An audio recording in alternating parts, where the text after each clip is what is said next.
Buen día, amantes de la sabiduría, bienvenidos al Jardín de la Filosofía. Hoy tenemos un programa de jardín y filosofía, porque exploraremos en la primera parte a un complejo de jardines y palacios en la antigua Beijing, en un espacio situado al noroeste de la llamada Ciudad Imperial. Allí nos enfocaremos en un espacio particular, un sugestivo jardín, donde se recrea el estudio de Zhou Dunyi, un famoso filósofo neoconfuciano del siglo XI. En la segunda parte del video exploraremos la filosofía de este autor y nos enfocaremos especialmente en un tratado donde comenta un diagrama antiguo del yin y el yang. Vamos a ver el video.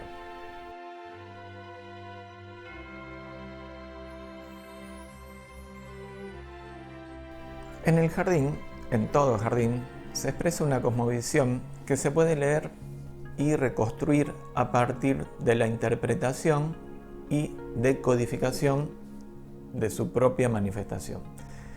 En el caso chino que vamos a explorar, los grandiosos jardines llamados Yuanmingyuan o Jardín del Brillo Perfecto constituyen un ejemplo paradigmático que nos permite interiorizarnos de la presencia unísona de las tradiciones taoístas, budistas y confucianistas, y por supuesto también de la historia y el espacio cuasi infinito del Imperio chino.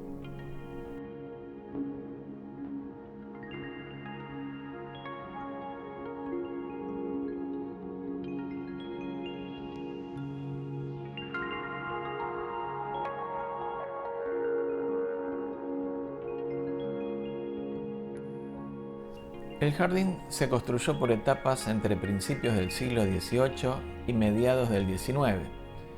Llegó a ocupar más de 300 hectáreas y comprendía un centenar de edificios. Varios emperadores pasaron la mayor parte del año allí, constituyéndose como verdadero centro de gobierno, a diferencia de la ciudad prohibida, que se utilizó a fines representativos y ceremoniales.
Las ruinas que se observan hoy constituyen la memoria de la destrucción llevada a cabo al final de la Segunda Guerra del Opio por las fuerzas francesas e inglesas en 1860, a la cual siguió la desidia y desvaloración durante gran parte del siglo XX.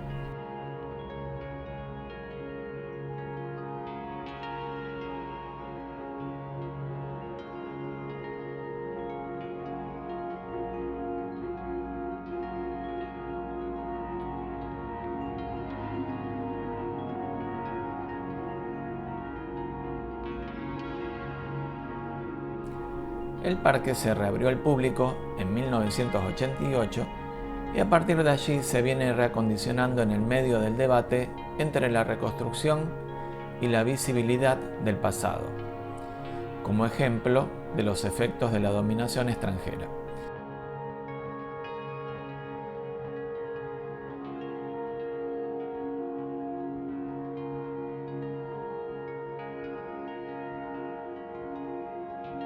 Ahora bien, La ruina visible pertenece justamente al sector de los palacios europeos, expresiones importadas realizadas por los jesuitas. Estaban realizadas en piedra y mármol, en estilo rococó, y en gran medida eran más teatrales que funcionales. Eran una completa extravagancia, espejo a mayor escala de los llamados caprichos chinescos de los grandes jardines europeos de la época.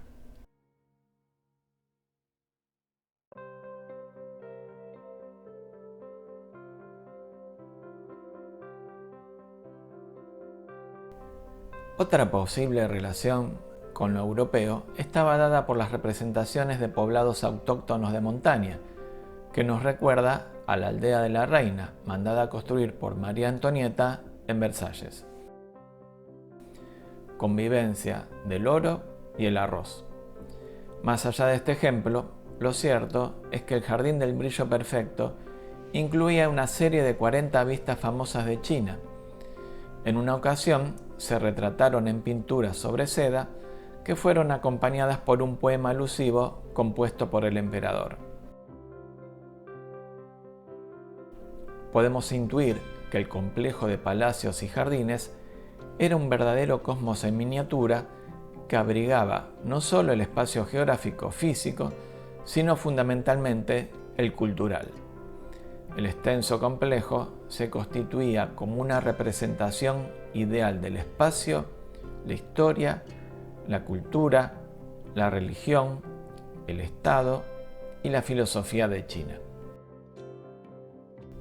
Hoy el trazado de los lagos está intacto, como así también los cimientos de muchas estructuras.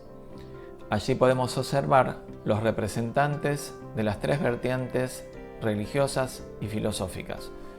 Una estructura que avanza hacia el lago, el pabellón de la paz universal, tiene forma de esvástica, uno de los símbolos budistas.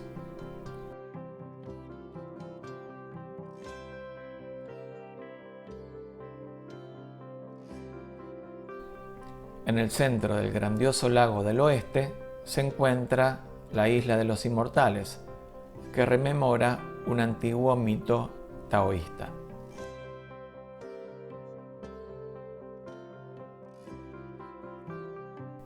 Entonces, aquí uno se preguntaría cómo introducir lo confuciano, ¿no? ¿Con qué símbolos o paisajes? Se optó por una imagen de cierto sincretismo, la evocación del estudio de Zhou Dunyi, un filósofo nacido en el 1017 y fallecido en el 1073. Este estudio se recreó en el margen de un estanque y recrea el periodo final de retiro de este filósofo y su amor por los lotos.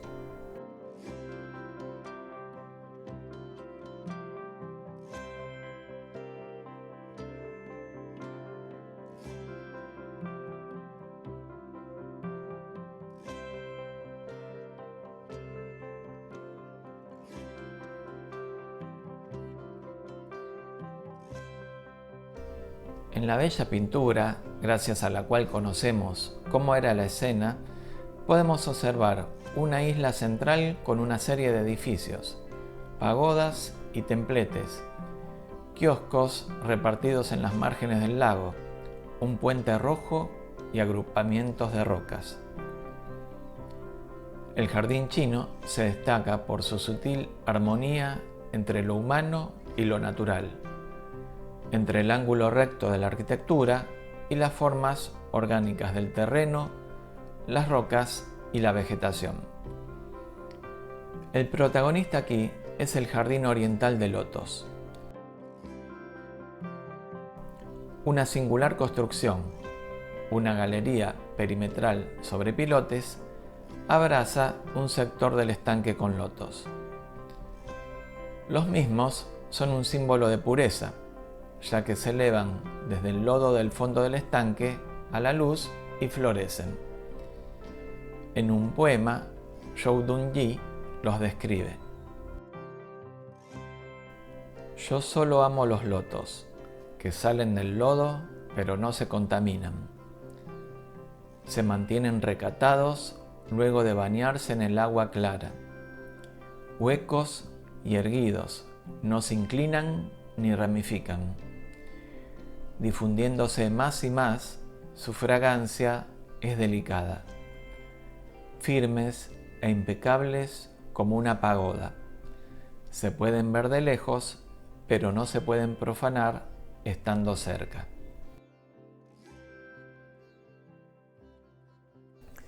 Su alusión a los tallos huecos y rectos se pueden interpretar como la ausencia de yo, la rectitud moral y la ecuanimidad. Se mantienen alejados, aunque su fragancia se siente. Por ello el filósofo los compara con los mismos sabios. En el poema que acompaña la pintura, el emperador Qianlong elogia esta comparación, la belleza del lugar, y la asocia con el conocimiento más elevado. La escena se llama el lugar feliz de Liangxi. Liangxi es el nombre de retiro del filósofo neoconfuciano. Habría que aclarar aquí que el neoconfucianismo es un neologismo creado por los jesuitas que formaron parte de los primeros contactos culturales de los europeos con China. El nombre chino actual que engloba la escuela del confucianismo es Ru-Ya. El carácter Ru significa letrado, el grupo del cual provenía Confucio.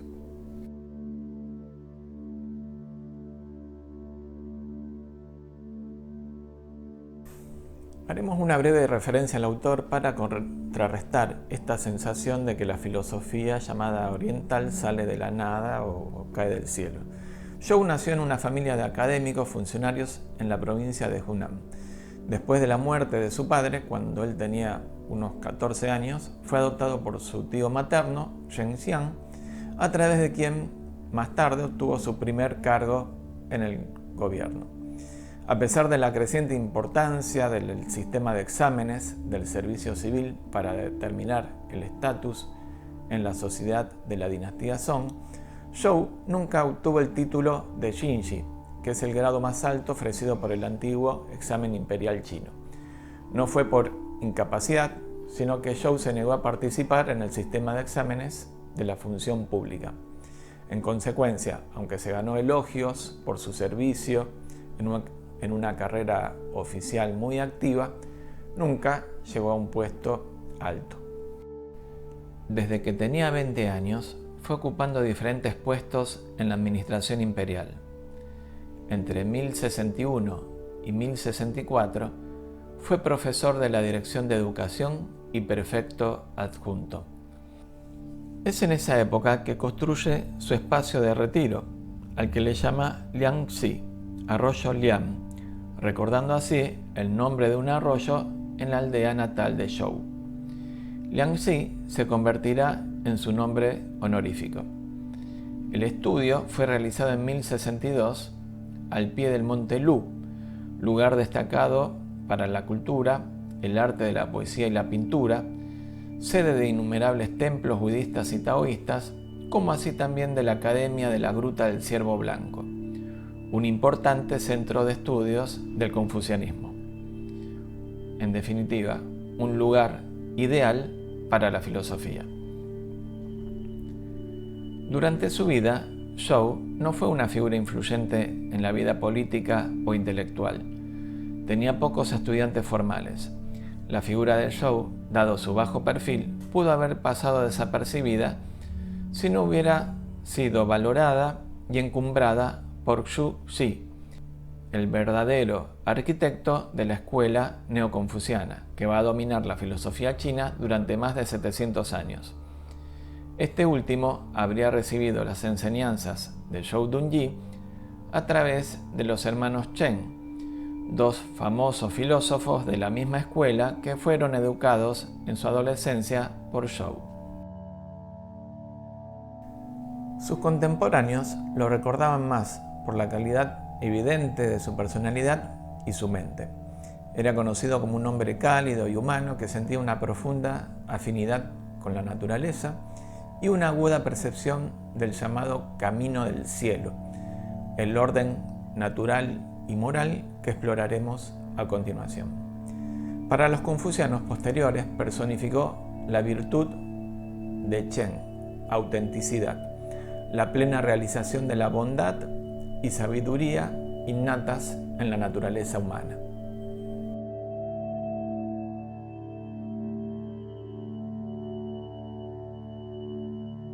La obra más conocida de Zhou Dunyi es el Taiyiti Shuo, donde Shuo es tratado, explicación, comentario, Tu es diagrama y Taiji, de difícil traducción, hace referencia a la suprema polaridad expresada en el símbolo del yin y el yang. Es una suerte de redundancia porque Tai se traduce como grande, grandioso, supremo, extremo, demasiado, y Yi como poste, viga alta del techo, punto más extremo, extremo, polo de la tierra, llegar al final, alcanzar y agotar. Por ello, la expresión se traduce como suprema polaridad, gran polaridad, principio absoluto, lo último supremo, gran absoluto, algo que en definitiva podemos captar o intuir, pero no atrapar o limitar con el pensamiento. Ahora bien, este filósofo es neoconfuciano. ¿Cómo se entiende entonces que su obra más conocida es sobre el símbolo que identifica al taoísmo? Es más, durante los siglos XII y XIII, el flamante neoconfucianismo se definió cada vez más en oposición al budismo, que recordemos que era de origen indio, o sea, extranjero, y también en oposición al taoísmo. Entonces, era evidente que la filosofía de Zhou Dunyi le debía bastante al taoísmo. Haciendo una simplificación excesiva, podemos decir que en el taoísmo prima lo metafísico, lo trascendente, mientras que el confucianismo se concentra en el aspecto social y político del ser humano, su vida cotidiana y la ética.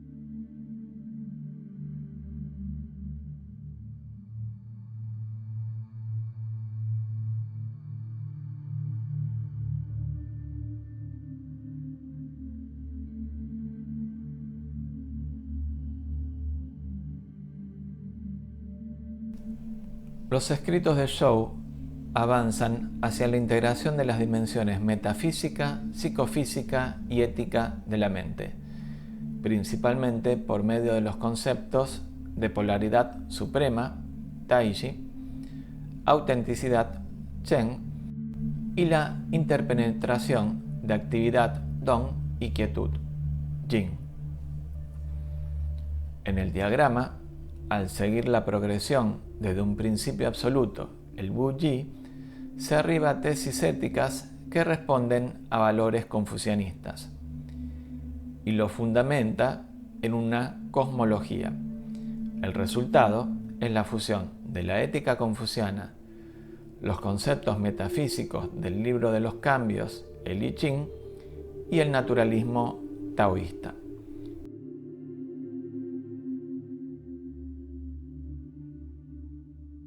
El Taijitu, como esquema, es dinámico y está dominado por la dialéctica entre la unidad y la diversidad, la quietud y el cambio.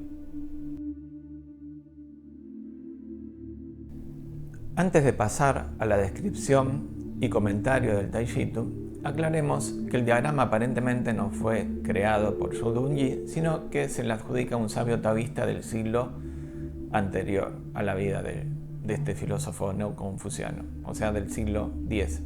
De allí que desde la simple iniciativa haya sido controversial para los seguidores del confucianismo. Así comienza este breve texto. Wu-Yi Tai-Ji. La indeterminación total es el principio absoluto. Ya hemos visto lo que significa Tai-Ji. Aquí se presenta a Wu-Yi en completa asimilación con el Tai-Ji. Wu es un prefijo negativo, combinado con Yi puede significar lo indeterminado, lo no polar, también lo ilimitado o lo infinito. Entonces, Zhou afirma que la polaridad suprema, el principio último de diferenciación, es en sí misma fundamentalmente indiferenciada. De manera similar, la actividad y la quietud, las primeras manifestaciones de polaridad, contienen cada una la semilla de su opuesto, como se observa en las frases que siguen. El principio absoluto se movió y engendró el yang. Se movió al extremo y entonces reposó. Reposó y engendró el yin. Reposó al extremo y volvió a moverse. La actividad y la quietud se alternan. Cada uno es la base del otro. Al distinguir el yin y el yang, ambos se establecen.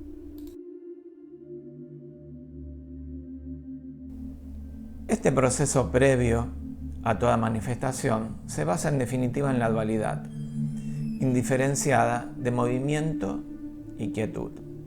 Cuando se llega al extremo final de uno, estamos simultáneamente en el punto de partida del otro. Por el cambio del yang al yin y su unión, se engendraron el agua, el fuego, la madera, el metal y la tierra. Cuando estas 5 energías fluyen en orden, las 4 estaciones se suceden. Las 5 fases son simplemente yin y yang. Yin y yang son simplemente la polaridad suprema. La polaridad suprema es fundamentalmente no polar. Sin embargo, en la generación de las 5 fases, cada una tiene su propia naturaleza.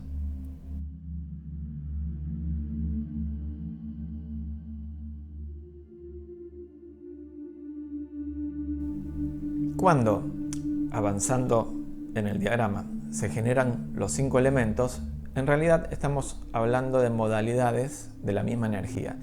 El movimiento de las 5 energías producen el primer ordenamiento, el de las estaciones.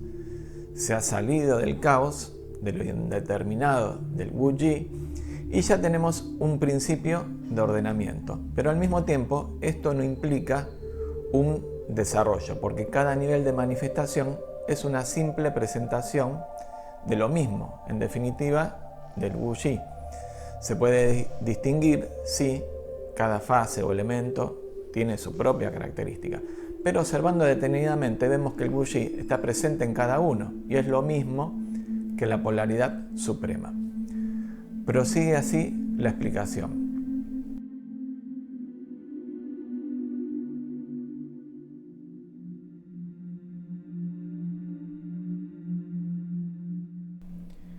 El Dao de Qian conforma lo masculino.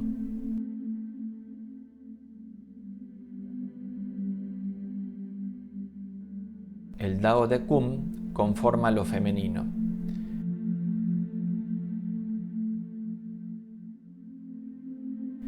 Las dos energías se estimulan mutuamente, se transforman engendrando los 10.000 seres.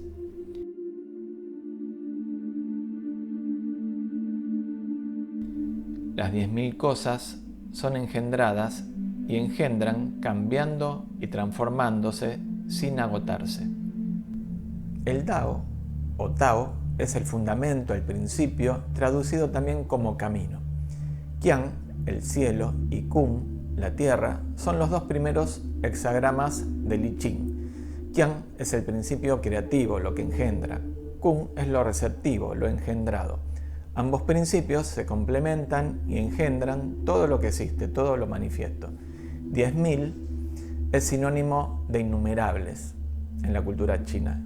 Ya está todo dicho, o casi. Entre los 10.000 hay algo que se destaca.